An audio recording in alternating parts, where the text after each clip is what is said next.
Un simple paysan maniait une pelle. Eux, une lame capable de trancher un homme en deux. Les samouraïs, des guerriers d'une autre époque, redoutables, presque inhumains. Ils n'étaient pas seulement forts.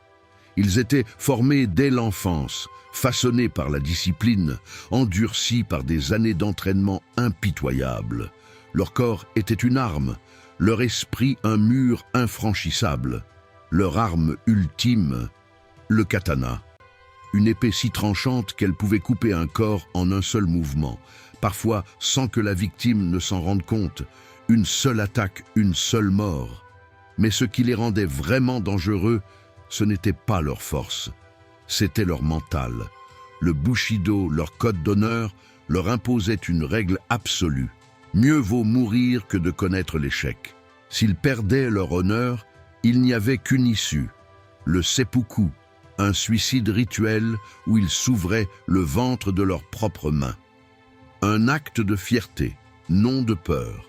Mais les samouraïs n'étaient pas que des machines à tuer. Ils étaient aussi des philosophes, des stratèges, des artistes. Ils maîtrisaient l'art de la guerre, autant que la calligraphie et la méditation. Des guerriers silencieux qui ont marqué l'histoire du Japon et qui continuent de fasciner le monde. Aujourd'hui, plongeons dans la véritable histoire des samouraïs. Qui étaient-ils vraiment? De simples soldats obéissants ou des figures mythiques façonnées par les légendes? 1.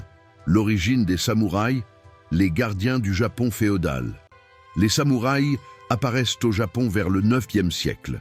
À l'époque, l'empereur et la noblesse contrôlent le pays, mais les guerres entre clans éclatent régulièrement. Pour protéger leurs terres, les seigneurs locaux, appelés daimyo, recrutent des guerriers d'élite. Ces guerriers deviennent les premiers samouraïs. Mais ce ne sont pas de simples mercenaires.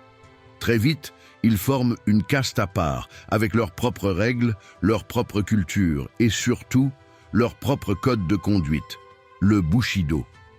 2. Le Bushido.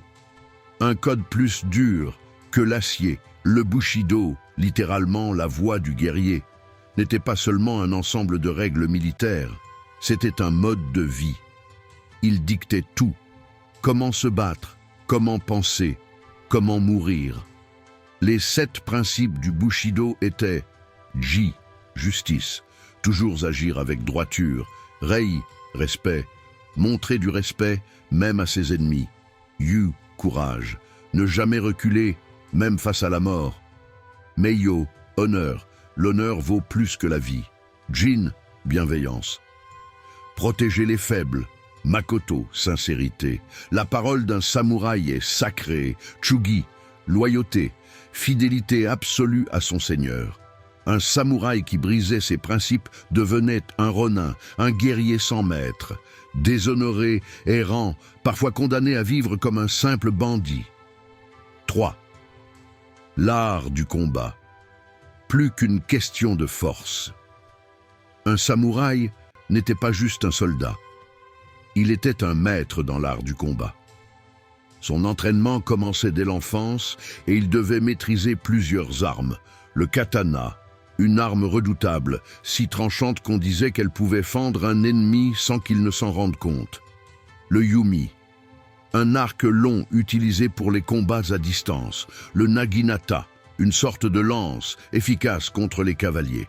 Le tanto, une petite dague souvent utilisée pour le seppuku, mais un samouraï ne se battait pas uniquement avec ses armes. Il se battait avec son esprit. La méditation et la maîtrise de soi faisaient partie de son entraînement. Il devait être prêt à mourir à tout moment, sans peur, sans hésitation. 4. Le seppuku. Mourir avec honneur. Si un samouraï échouait ou était capturé, il ne pouvait pas simplement fuir ou se rendre. Son honneur passait avant tout.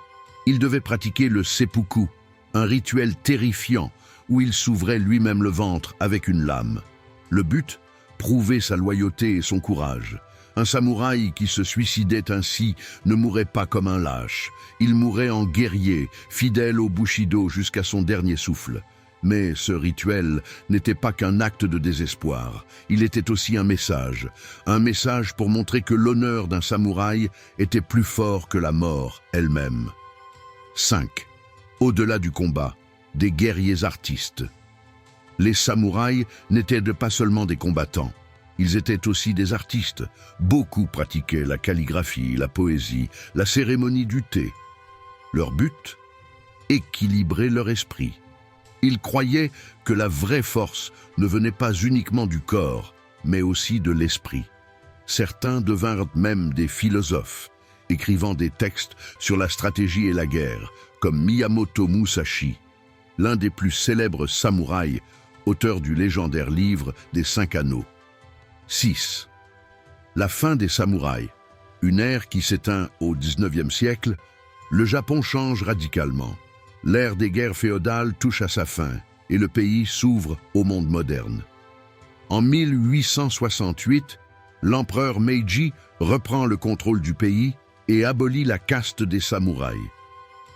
Les guerriers qui dominaient le Japon depuis des siècles se retrouvent soudainement sans place dans la société.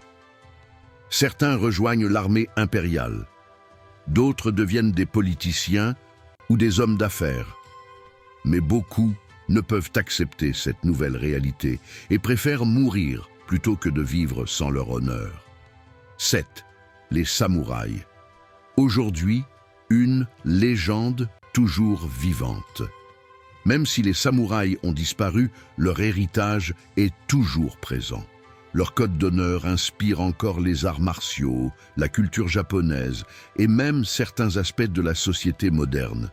Leur image continue de fasciner. Films, séries, mangas.